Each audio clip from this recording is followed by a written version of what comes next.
구절 말씀을 통해서 예수 그리스도의 피라는 제목을 가지고 하나님 말씀 증거하도록 하겠습니다. 성경을 보게 되면은 피에 관한 이야기가 참 많이 등장합니다. 그러니까 성경은 피에서부터 시작해서 피로 마무리한다. 뭐 그렇게 이야기해도 과언은 아닙니다. 창세기 3장 15절 말씀에 보면 이런 말씀이 등장합니다. 여자의 후손을 내 머리를 상하게 할 것이요.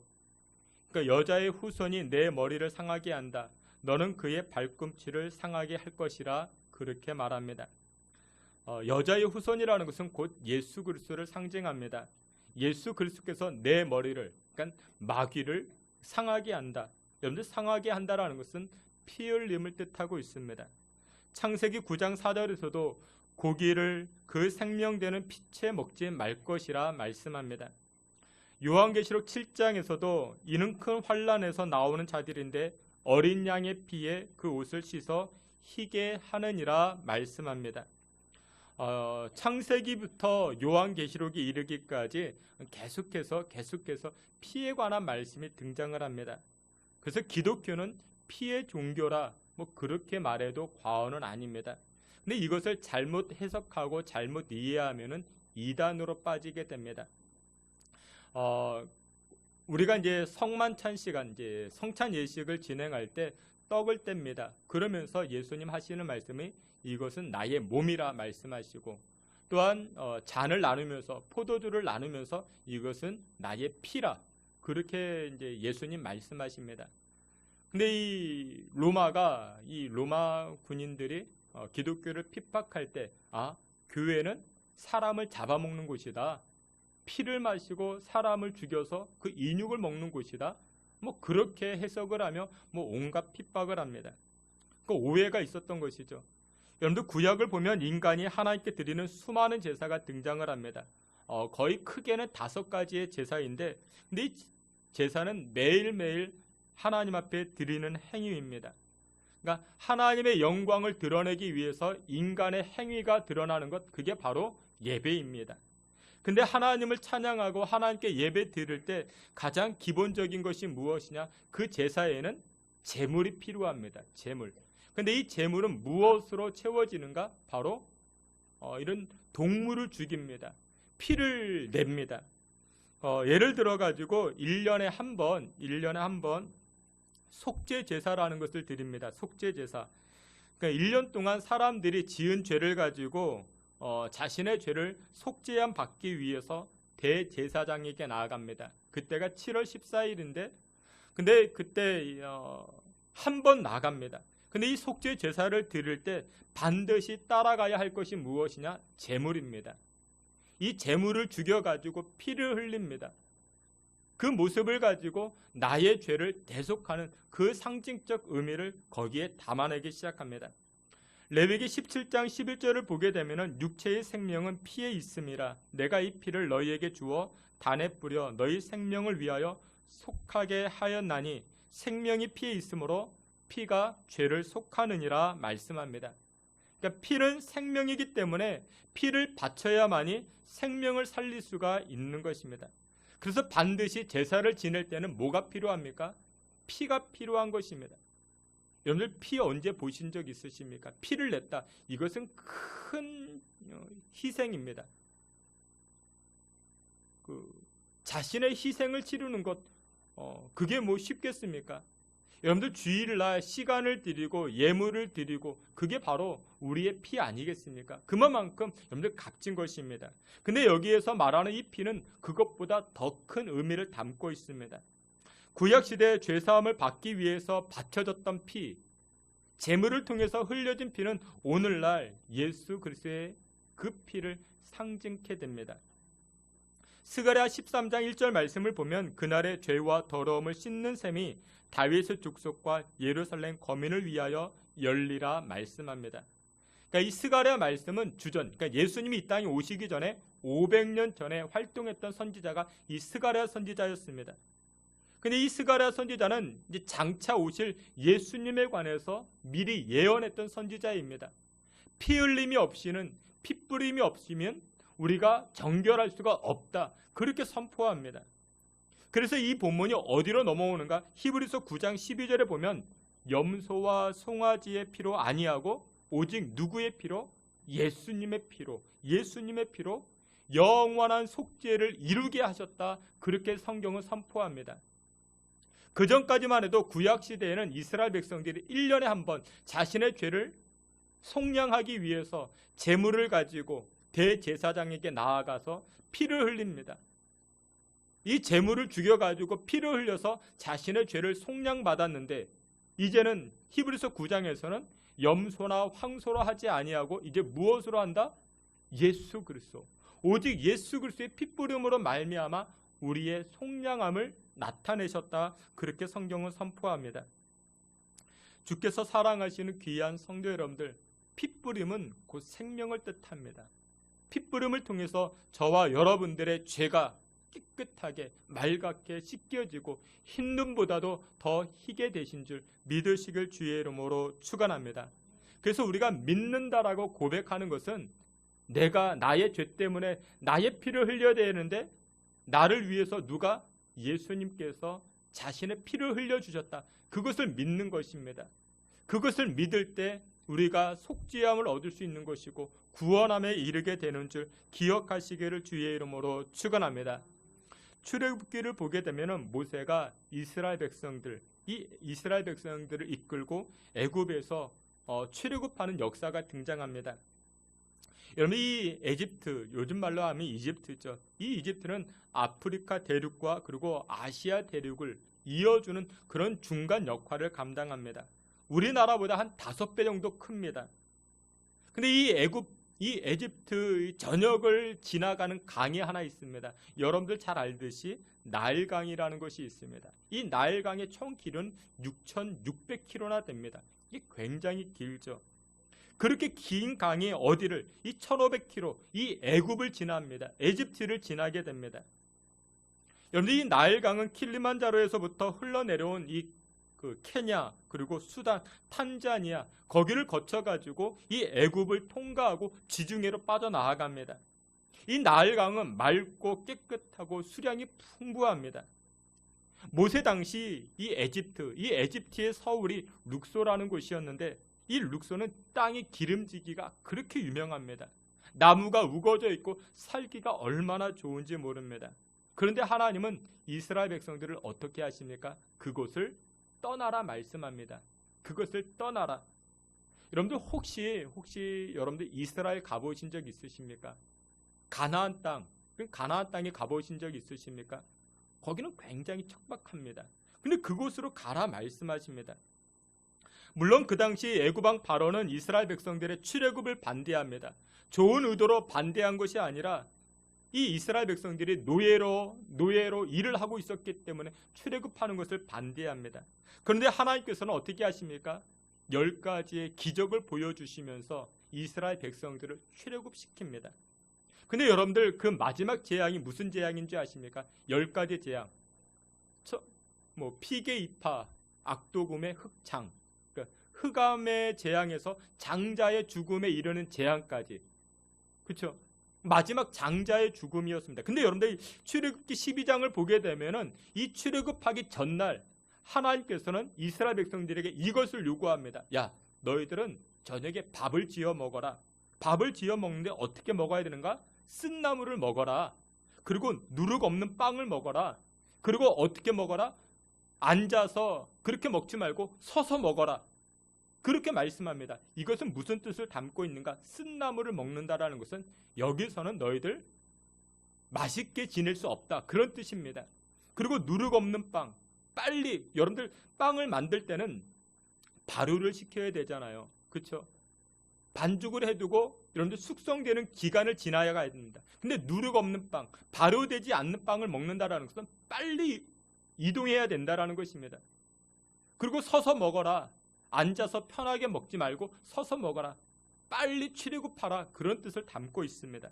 근데 그때 하나님께서, 여호와께서 이스라엘 백성들에게 말씀하신 것 또 한 가지가 무엇이냐면 장자의 죽음의 재앙이 마지막 재앙인데, 장자의 죽음의 재앙이 임하게 될 때 양을 잡아가지고 그 고기는 구워 먹고 피는 어떻게? 문설주에 발라라. 그러니까 대문 뭐 사면에 다 바르는 것, 위에도 바르고 옆에도 바르고 다 바르는 것입니다. 그러면 그때 어떤 일이 벌어지는가? 그날 밤에 죽이는 천사, 이 죽음의 천사가 이렇게 각 가정을 다닐 때 이 어린 양의 피가 이 문설주에 발라 있으면 그것을 넘어갑니다. 그 집을 통과해 갑니다. 그것을 유월절 그렇게 이야기합니다. 피를 보고 넘어갔다, 그런 뜻을 담고 있습니다. 이 여호와의 말씀에 순종하여 이 어린 양의 피를 문설주에 바른 그런 가정들은 죽음의 재앙을 피하게 됩니다. 장자가 죽음 당하지 아니하게 됩니다. 그런데 피를 바르지 아니한 이 애굽 사람들의 가정은 장자가 죽임을 당하게 됩니다. 각 가정들마다 통곡 소리가 나타납니다. 애곡 소리가 등장을 합니다. 곡하는 소리가 가득가득 채워집니다. 출애굽기 12장 13절에 그렇게 말씀합니다. 내가 피를 볼 때요, 여호와께서 피를 볼 때에 어떻게 하겠다? 넘어가겠다. 죽음의 재앙을 허락하지 아니하고 내가 그것을 통과하겠다. 그렇게 말씀합니다. 히브리서 9장 7절에서도 그렇게 말씀합니다. 이 피는 백성의 허물을 위하여 드리는 것이라 피 흘림이 없은즉 사함이 없다 말씀합니다. 여러분들, 출애굽 당시 누구든지 어린 양의 피를 바른 사람은 구원을 받습니다. 어린 양의 피를 문설주에 바르지 아니하면 구원받지 못하게 됩니다. 오늘날도 마찬가지입니다. 누구든지입니다. 누구든지 예수 그리스도의 십자가 피를 믿는 자들은 구원받게 되는 줄 믿으시길 축원합니다. 근데 이 피를 믿지 아니하면 구원에서 제외받게 됩니다. 히브리서 10장 4절에서도 그렇게 말씀합니다. 매년 드렸던 이 속죄일마다 매년 드렸던 황소와 염소의 피는 죄를 완전히 없애지 못한다. 그렇게 이야기를 합니다. 그러나 누구의 피만큼은, 예수 그리스도의 피만큼은 우리의 죄를 완벽하게 우리의 죄를 속량하여 주셨다. 그렇게 성경은 선포합니다. 주께서 사랑하시는 귀한 성도 여러분들, 예수 그리스도의 피, 그 피를 여러분들의 가정에, 여러분들의 인생에 가득가득 채워 죽음의 재앙이, 사망의 재앙을 넘어갈 수 있는 그 은총을 누리시기를 주의 이름으로 축원합니다. 그렇다면 예수님의 피는 구체적으로 어떤 능력을 담고 있는가? 첫째는 이것입니다. 예수님의 피는 깨끗한 피입니다. 여러분들이 만약에 몸이 다쳐가지고 병원에 가셨습니다. 피를 많이 흘렸습니다. 그러면 병원에서 어떻게 합니까? 수혈해 주죠. 여러분들, 수혈 받을 때, 피를 받을 때는 그 피가 깨끗해야 됩니다. 만약에 그 피 안에 당뇨로 채워진 피, 고지혈증으로 채워진 피, 여러분들 불순물로 채워진 피를 내가 수혈 받으면 내가 똑같이 그 병에 걸리게 되는 것입니다. 여러분들, 마찬가지입니다. 예수님의 피는 깨끗한 피입니다. 정결한 피입니다. 그러나 구약시대에 사용되어졌던 제물의 피는 여러분들 아무리 깨끗하다 할지라도 거기에는 흠이 있는 것입니다. 근데 누구의 피에는, 예수님의 피에는 흠이 없는 줄 믿으시길 축원합니다. 마태복음 27장 4절에서도 가룟 유다가 이렇게 말합니다. 내가 내 자신이 무지한 피를 팔고 죄를 범하였도다. 여러분들, 예수님의 피에는 죄가 없습니다. 예수님의 피에는 흠이 없습니다. 주께서 사랑하시는 귀한 성도 여러분들, 깨끗하고 정결한 예수님의 피만 의지하며 살아가시는 저와 여러분들이 되시기를 축원합니다. 두 번째로, 예수님의 피는 더러운 죄를 씻어버리는 피가 될 수 있습니다. 스가랴 13장 1절을 보게 되면 이렇게 말씀합니다. 죄와 더러움을 씻는 셈이라 이야기합니다. 여러분들, 예수님의 피는 죄를 씻어버립니다. 우리의 더러운 것을 치루게 하십니다. 요한일서 1장 7절에서도 예수의 피가 우리를 모든 죄에서 깨끗하게 하실 것이라 말씀합니다. 여러분들, 죄는 사람들이 봤을 때 다 경중의 차이입니다. 근데 하나님 보았을 때는, 하나님 편에서 봤을 때는 모든 죄가 똑같은 죄입니다. 우리는 죄에 관해서 이 죄는 큰 죄, 저 죄는 작은 죄. 하지만 여러분들, 죄는 똑같은 죄입니다. 하나님 편에서 봤을 때 죄는 똑같은 죄입니다. 그래서 우리는 모두 다 하나님 봤을 때 죄인입니다. 의인은 하나도 없는 것입니다. 근데 이와 같은 우리의 죄를 씻길 수 있는 것이 무엇이냐? 예수 그리스도의 피밖에 없는 줄 기억하시기를 축원합니다. 로버트 로울이라는 그 목사님이 그 이제 찬송을 작사합니다. 그 찬송이 여러분들 잘 아는 252장 나의 죄를 씻기는 예수의 피밖에 없네. 그런 찬송입니다. 이 로리 목사님이 맨 처음에 찬송시를 쓸 때에 자신의 죄를 발견합니다. 나의 죄가 얼마나 컸는지, 나의 죄가 얼마나 얼룩덜룩했는지. 근데 이 나의 죄를 무엇으로 깨끗이 씻어버릴 수 있겠는가? 그것은 무엇밖에 없도다? 예수의 피밖에 없도다. 여러분들 누가 나의 일그러진 죄를, 나의 구겨진 인생을 무엇으로 필 수 있겠습니까? 무엇으로 깨끗하게 할 수 있겠습니까? 여러분들 무엇으로 우리 인생을 회복시킬 수 있겠습니까? 그것은 오직 한 가지밖에 없습니다. 예수 그리스도의 피밖에 없습니다. 그래서 우리는 날마다 예수 그리스도의 피를 의지하며 가는 것입니다. 예레미야 2장 22절에도 이렇게 말씀합니다. 이 예레미야 선지자가 내가 잿물로 나를 씻으며, 여러분들 옛날에 여러분들 그 기억하시죠? 양잿물로 빨래를 빨던 때가 있었습니다. 그러면 때가 잘 빠진대요. 때가 잘 빠진다고. 근데 여러분들 이 양잿물을 잘못 사용하면 옷감이 상합니다. 오래 담가두거나 잘못 사용하면 옷감이 상합니다. 여러분들 양잿물로 우리의 인생을 깨끗하게 씻어낼 수 있겠습니까? 잘못하다가는 내가 상하는 것이죠.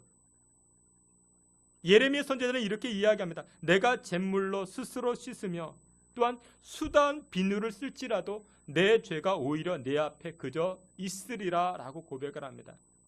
근데 아무리 좋은 비누로 샤워하고 여러분들 목욕을 해도 나의 죄가 깨끗해질 수 있겠습니까? 그럴 수가 없는 것이죠. 오직 나의 죄를 깨끗하게 할 수 있는 것은 예수 그리스도의 피밖에 없는 줄 믿으시길 축원합니다. 그래서 우리는 날마다 예수 그리스도의 피를 의지하는 것입니다. 예수 그리스도의 보혈로 말미암아 우리가 정결케 되어졌고 깨끗함을 입은 줄 믿으시길 주의 이름으로 축원합니다. 세 번째, 예수님의 피는 바로 생명을 가져다 주는 피가 됩니다. 여러분들 우리 주변에도 피를 흘린 분들이 계시죠. 나라와 민족을 위해서, 그런 분들을 향해서 나라와 민족을 위해서 피를 흘린 분들 순국 열사라 그렇게 이야기를 합니다. 또 어떤 분들은 사상과 이념을 지키고자 흘린 피들이 있습니다. 그런데 이런 피가 얼마나 소중한 피인지를 몰라요. 여러분들 그 민주주의를 위해서 자신의 피를 흘린 분들도 계시죠. 얼마나 값진 분들인지 모릅니다. 또 어떤 분들은 자식을 위해서 부모님의 피를 흘린 분들이 계세요. 얼마나 값진 분들인지 모르죠. 근데 여러분들 그와 같은 피는 다 소중한 피이지만 여러분들 가장 소중한 피는 영생의 피입니다. 부모님이 우리 자녀들 뒷바라지라고 자녀들을 이렇게 양육하면서 흘린 피, 정말 소중하죠. 무엇으로도 비교할 수 없겠죠. 근데 그것은 여러분들 영생을 가져다 줍니까? 영생은 가져다 주지 못합니다. 소중한 피이지만, 값진 피이지만 영생을 가져다 줄 수는 없습니다. 하지만 우리에게 구원과 영생을 가져다 주는 피는 예수 그리스도의 보혈밖에 없는 줄 믿으시길 바랍니다. 그래서 우리는 날마다 예수님의 피를 자랑하는 것입니다. 의지하는 것입니다. 말씀의 결론을 맺도록 하겠습니다. 여러분들 분명합니다. 분명해요. 예수님의 피를 의지하면 생명을 얻고 예수님의 피를 의지하지 아니하면 멸망을 얻게 됩니다. 뱀에 물렸던 이스라엘 백성들, 민수기 21장에 등장을 하죠. 장대에 매단 뱀을 바라보면, 놋뱀을 바라보면 모두 다 살게 됩니다. 근데 바라보지 아니하면 뱀에 물려 죽임당하게 되는 것입니다. 여러분들 마찬가지입니다. 십자가에 달려서 피를 흘리신 예수님, 그 예수님을 바라보면 살 수 있는 것이고, 어떻게 그게 나를 살릴 수 있어? 그러면 구원받지 못하는 것입니다. 여러분, 피는 생명입니다. 예수님께서는 저와 여러분들에게 생명 주시기 위하여 피를 흘리셨습니다. 이번 한 주간도 여러분들 어디서 무엇을 하든지 나를 살리고 나에게 영생을 주시고 나를 구원하여 주시고 나에게 생명을 주신 이 예수 그리스도의 피를 의지하시고 그 피만을 바라보고 승리하며 살아가실 수 있는 저와 여러분들이 다 되시기를 주님의 이름으로 축원합니다. 아멘. 하나님, 나를 위하여 예수 그리스도를 이 땅에 보내시고 또한 예수 그리스도의 피를 흘리게 하사 나의 죄된 모습들 정결케 하시고 깨끗게 하시고 생명 주시니 진실로 감사를 드립니다. 이번 한 주간도 예수 그리스도의 보혈을 의지하며 생명 되신 주님 앞에 나아가게 하시고 그로 말미암아 회복과 승리와 정결한 인생 살아갈 수 있는 주의 권속들 되게 하여 주시옵소서. 예수 그리스도의 이름으로 기도하옵나이다. 아멘.